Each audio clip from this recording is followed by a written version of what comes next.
Hello po mga kapatid, hello po mga kasining at sa ating pong mga ka-art ni French. Welcome po to my channel. At sa episode pong ito, ipapakita ko po sa inyo kung paano ko ginawa yung pong reading corner dito po sa Luksuhin Elementary School. So, bali po dito sa first part, ipapakita ko po kung paano ko ginawa yung standees na ito po ay requested po sa akin ng pong teacher. Bali po sa grade 1 po yung aking pong ginawa na reading corner sa buong grade 1 po ng Luksuin Elementary School. And then sa second part po, ipapakita ko naman po sa inyo kung paano ko ginawa yung pinaka-background ng kanilang theme, which is yung galaxy or yung outer space. And then sa third part po, ipapakita ko naman po yung kung paano ko ginawa yung design dun po sa entrance ng kanilang reading corner. So, sabi ko nga po kanina, ito pong standees na ginagawa ko ngayon. Bali ito po ay requested sa akin nung pong teacher dun sa grade 1. So actually dito po na-challenge ako ng sobra kasi first time ko lang po ditong magka-cut ng plywood or gagawa rin ng standee at the same time. So bali ang request niya is yung parang life size ba na gusto niya ipa-cut out yung helmet, yung glass part ng helmet nitong astronaut. Kasi part din to na activity dun sa kanilang reading corner kung saan, syempre uso ngayon ng mga selfies. Yung mga students or mga teachers din pwedeng pumunta dun sa likod ng astronaut at magpa-selfie. So parang ganun po yung concept niya. At kung paano po to nag-start, well, ganito po ang nangyari. Actually, nung pong time na yun, may lumapit po sa akin na magulang at tinatanong po niya sa akin kung magkano daw po ang drawing or paggawa or pa-drawing nga po ng mga spaceship ganun. Sabi ko gaano pong kalaki. So parang sabi niya yung size. And then syempre nag-wonder ako. Sabi ko, saan po niyo gagamitin to yung spaceship? Sabi niya kasi para daw to sa sa reading corner doon nga po sa school. So sa pagkakaalam ko po, ito po ay project ng Parents Association dun po sa school na yon. And per grade, I think iba-iba po yung kanilang theme. Like halimbawa sa grade 2, ang napili po yata nilang concept is yung sa garden. And then sa grade 3 and up, hindi ko na rin alam kung anong concept nila. Basta po sa grade 1, ang napili po nilang design for this is yung parang yung mismong galaxy or outer space. By the way guys, i-share ko lang din po sa inyo yung moment na to. Kasi first time ko lang din po na maglagari ng gantong kalaking plywood. Kasi pinakita ko rin po pala itong design dun sa mga magulang. And then may nagsuggest na kailangan daw dyan ng grinder para kasi nga medyo pakurba-kurba yung shape nung ginawa kong standee o yung design ng standee. So, yun ang sinabi nila. Pero nung gabing yun, hindi na talaga ako makapaghintay. So, tiniray ko lang yung muna dun sa lagaring bakal. Tiningnan ko kung pwede siya, kung uubra ba siya. And then, okay naman. And so, humiram na rin ako ng lagari dun sa tito ko. And then, ayun, nung buong gabing yun talagang hindi ko siya tinigilan hanggang hindi siya na-cut out. So, bali ako na lang din po yung gumawa ng stand niya dito sa likod. So, nagdala lang po sila ng mga kahoy. And then, ginawan ko na lang po sila ng paraan. And then, ito po yung gustong mangyari ng teacher na parang sa selfie, nasa likod sila ng standee. So, ito naman po yung second part. Dito nyo po makikita kung paano ko po ginawa yung pong background ng mismong reading corner sa theme nila na outer space or yung pinaka-galaxy. So guys, ibabalik ko po kayo dun sa story kanina kung paano po ito nag-start or kung paano ko po nakuha yung project na to. And going back dun sa conversation namin nung magulang dun sa earlier part, bale sinabi niya sa akin na project to ng mga bata and at the same time ng mga parents para po dito sa reading corner. So bale magdadala po sila ng mga items or gagawa sila ng mga items na makikita doon sa outer space. Siguro yung mga spaceships and then yung planets or yung pinaka solar system.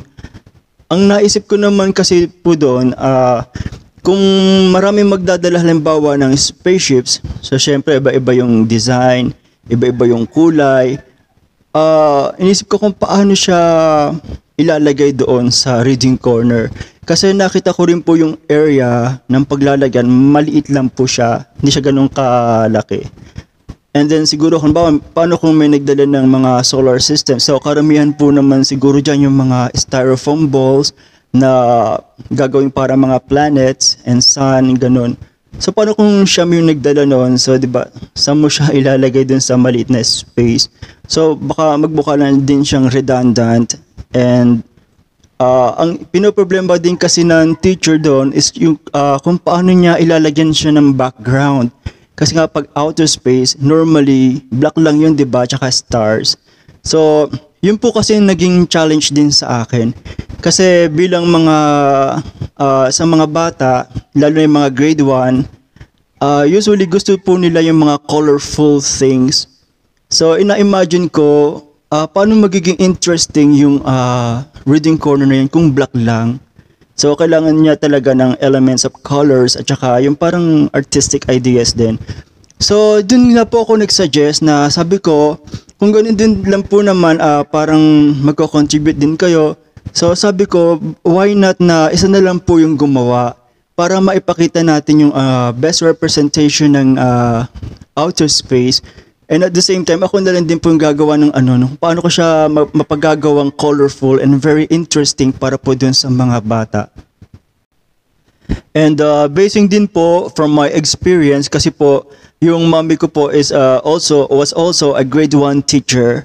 So ako rin po yung gumagawa ng mga visual aids niya, and natutuwa po ako pag yung nakita ko na nagkukwento siya na yung mga bata talagang interesado na makita palagi yung mga yung mga visual aids, kasi nagkakaroon sila ng parang bang point of interest doon na at the same time they are learning. So yun ang naging inspiration ko. Syempre gusto ko rin tulungan yung mommy ko nung time na yon, nung nagtuturo pa po siya.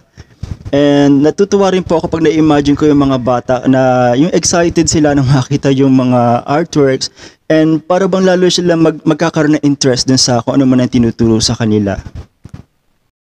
So, bali, ayun po, nakausap ko po dun yung president ng Parents Association, and then katulong po yung magulang na sinabihan ko ng plano ko, so sinabi niya rin kung ano yung aking nasa isip na ganun na nga, mag-contribution na lang sila.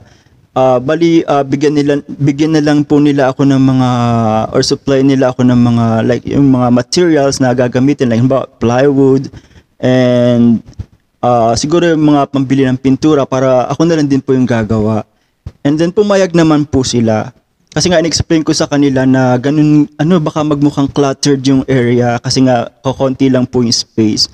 And then habang ginagawa ko po to, pinipicturean din sila, and then occasionally nagvi-visit po sila doon sa bahay ko kasi doon ako gumagawa. And then nakita nila, parang parang na-convince ko sila na tama nga yung decision nila na isa na lang gumawa. Kasi nakita nila kung paano ko in-effortan talaga po yung mga colors at saka po yung concept dito. Bet po nila kasi yung concept na yung moon at saka yung astronaut. So, pati na rin po syempre yung mga planets. So, kung paano ko po siya ginawang colorful, na nag-research din po ako, nag-google ang mga pictures. Kasi po, ayun, nakita ko po yung mga colorful clouds. And then nakadagdag pa po dito yung mga colorful gases pala. And then nakadagdag pa po dito yung mga stars. So sa ganyang kalaki, yung effort ko na tuldok-tuldokan sila para mukha siyang stars. And then yung mga sinag-sinag flare factor ng stars. So ayan po ang nag-iitsura niya. So happy naman po sila dyan.